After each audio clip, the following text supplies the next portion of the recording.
Hey there, so today I'm going to show you a technique which is how to make it look like your fingers are suffering from gangrene. If you don't know what that is, it's a form of tissue death in the body, generally caused by lack of blood flow or no blood flow to an area at all. It normally happens in the extremities of the body, so the fingertips, the toes, in some cases also in the ears as well. Once blood flow stops to a certain area, the tissue and the muscle starts to die off. I'm going to show you how to recreate that look today. Hopefully you get something from this and enjoy. So what we'll need to create this makeup is some nose and scar wax. You'll need some spirit gum or some form of other adhesive like prosaide to stick the scar wax down. You'll need some aged blood of some kind. I've got the Fleet Street drying blood in dark here. If you don't have this, you can just use your normal blood and add something sort of dark to it, like a bit of black face paint or something like that, just to kind of give it an aged look. You'll need a combination of skin illustrator colors, and if you don't have these, you can use cream-based makeup as well. But the colors that you're looking for in particular are normally sort of blackish tones and greenish tones. When the area of the body starts to die off, so if it's in the fingers, normally what happens in the dead tissue is it begins to turn black towards the area where the dead tissue turns into living tissue. Normally the living tissue kind of swells up to protect itself from infection, and it will sort of go bright pink and red to mimic the swelling. You want to look for colors like reds and rose colors like this. This is the FX palette, and I'll also be looking at using the black in here. So obviously, as I said, when the tissue starts to die, it turns black. And then I've also got the grunge palette here. So I'll be using little bits of the green and sort of varieties of colors in this palette as well. And also a little bit of this kind of, gray charcoal color, which they call soot as well. And then you'll need a mix of sculpting tools, and you'll need some brushes as well, just a combination of brushes, different kinds. And just for a modeled effect on the skin, I normally use just a makeup sponge that I've kind of, pulled apart at one end to give a bit of texture when I'm applying the paint. And then the final thing you'll need is some false nails, and you can pick these up really cheaply on eBay. I got about 500 of these for I think $3. And what you want to do is you want to pick a size or two larger than your actual nail size. The reason for that is to kind of give the illusion that this area is shrinking due to lack of blood flow. And then once you've found that larger nail, what you want to do is cut it to the length of your real nail. And that's it. So what I've done is I've taken that nail that's 1 or 2 sizes larger than my actual index fingernail here, and I've cut it down to be the exact same length, but it is obviously slightly wider again because it's a much larger nail than my real nail. And then what you want to do is get the nose and scar wax and grab a ball of it, and this is just a sort of temporary measure to work around the outside of the nail, but just stick a ball down flat on top of your real nail, and then grab the false one that you've cut out and press it down on top to kind of hold it in place. And like I said, this is just a temporary measure. If some wax sticks out or whatever, it doesn't really matter at this stage. What we want to do is just kind of hold it in place temporarily so that we can start recreating the nail bed around the outside again. So once you put it in place like this, you can get a bit of spirit gum and just dab it around the outside of that false nail, but basically wherever you're going to stick some nose and scar wax. And now what you want to do to build up that fake nail bed is grab some more nose and scar wax, and you want to kind of roll out a worm, and this worm you want to wrap around the outside of the nail to start recreating the nail bed. Again, this doesn't have to be kind of precise because you can remove it with tools. So what I'm doing is I'm just going in and flattening down some nose and scar wax around the outside like that. So that's very rough to begin with. And then what you want to do is go in with tools now and a bit of petroleum jelly and start to kind of smooth that out and reshape it again.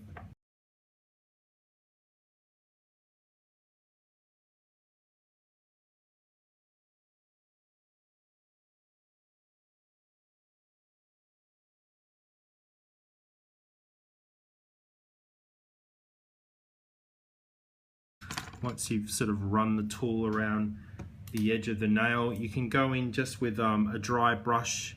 You can dip, you know, the tip of this into some petroleum jelly if you want to stop it from sticking to the scar wax, and just sort of like lightly drag it around the outside as well. And what that does is it smooths out the sharp edges that have been created by the sculpting tools. So once you've done that, what you want to do is go in with a, you know, sort of fine pointed tool and start to, you know, create some cracks and things like that in the skin and the damaged skin. So I normally just, you know, create a sort of a couple of lines in here. These can be totally random, of course. There's no structure to them whatsoever. So that's just to give the illusion that the skin is cracking. And if you wanted to, you could also build up some wax underneath here too. So if you leave a little bit of a gap in the tip there, it kind of looks like the nail is peeling up from the skin, just that little fine kind of gap in there. And so once you're happy with the general look of that, you can then go back in and start creating the kind of swollen area down here. So just grab a little bit more nose and scar wax.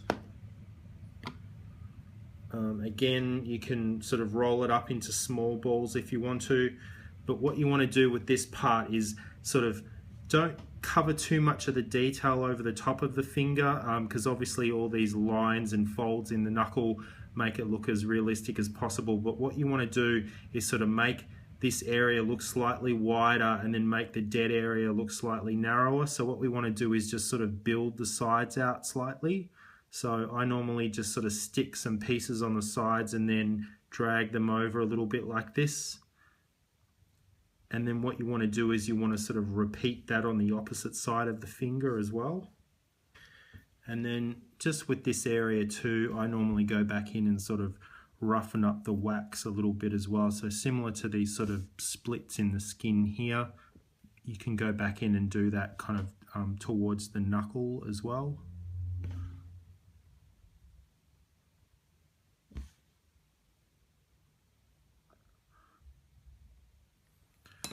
So once you're happy with the scar wax, we can go in and add some color to this.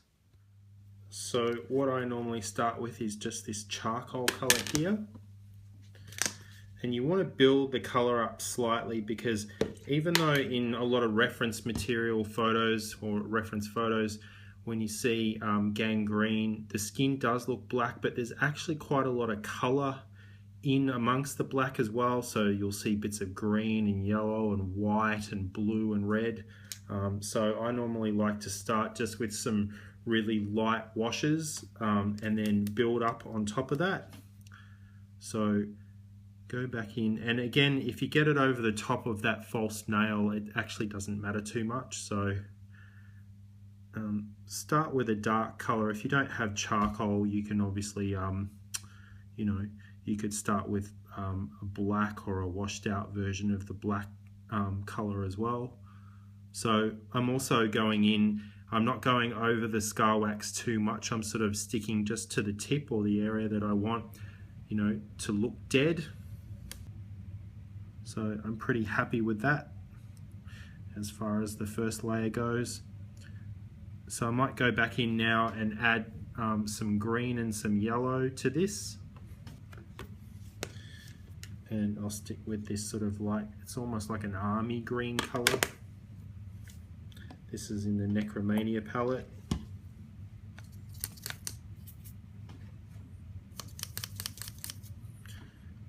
And then I'm going to focus that color more towards where the sort of dead flesh meets the living flesh. So just around this kind of waxy area that you've built up.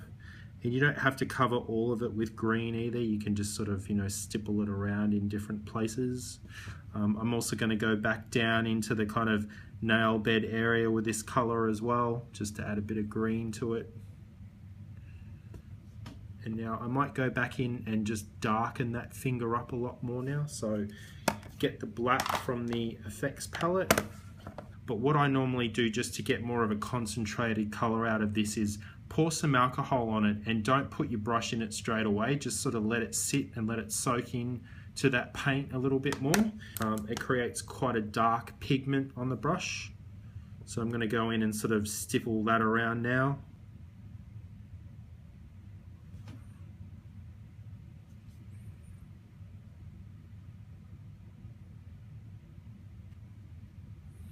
So I'm just going in and adding a little bit of green into that black now.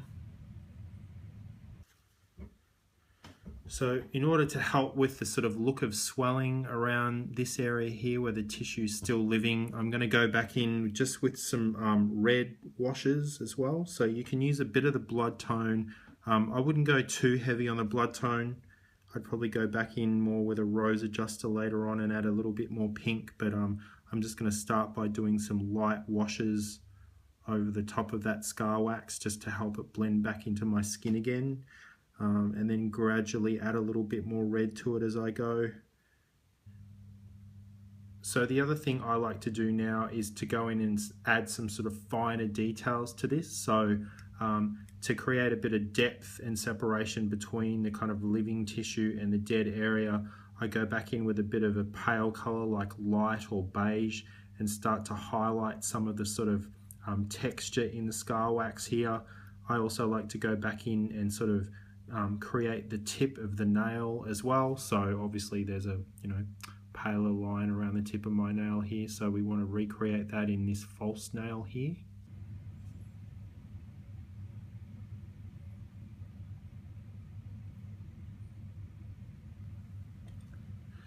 Now I'm going to go back in and just repaint the tip of the nail along the bottom.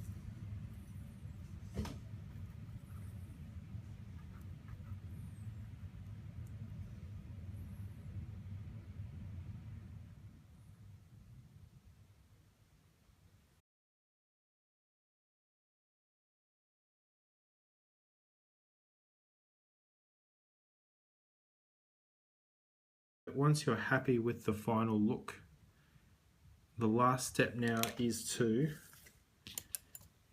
get a sculpting tool or fine pointed tool and go back in and gently lift that nail up again, the false nail that you've stuck down.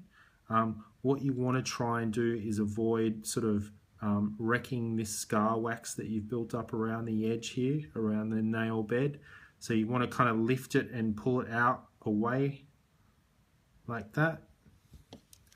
So now you've exposed that area underneath. And what you can do with this is you can go back in with this pointed tool and kind of texture that wax up to kind of give it like a meaty appearance.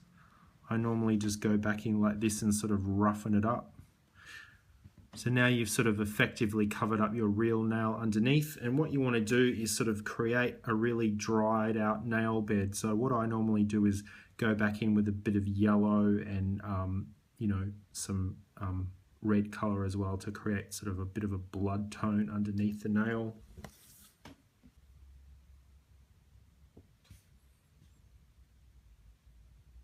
Now the final stage for this is just to add some blood to the finger. So what I normally do is just go in with just little bits of blood here and there, mostly in the kind of cracks in the finger like that, and then a little bit around the nail bed here too, and then some down here with the dead tissue meets the sort of living tissue. And you can go right over the top of the nail bed now as well if you want to. So I just fill it in with a bit of aged blood. And you can take this nail here, and just to add to the effect, there's a little bit of wax still stuck in the back here. If you get some of that, if you get a bit of cotton wall here like this, and sort of stick it in against the back of the fingernail. It doesn't have to be too precise, but basically like that. You can kind of now create a bit of a meaty texture in behind the nail. And so what you want to do now is, once you've sort of pressed that in place, is cover it with some blood.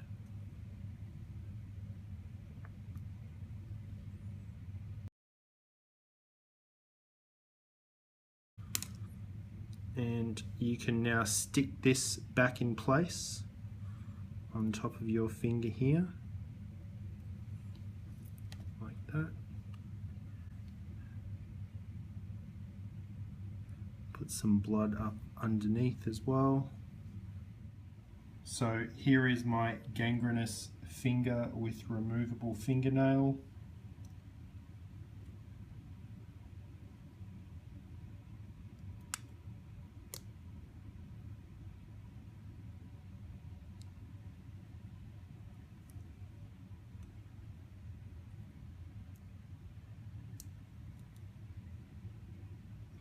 Thanks for watching.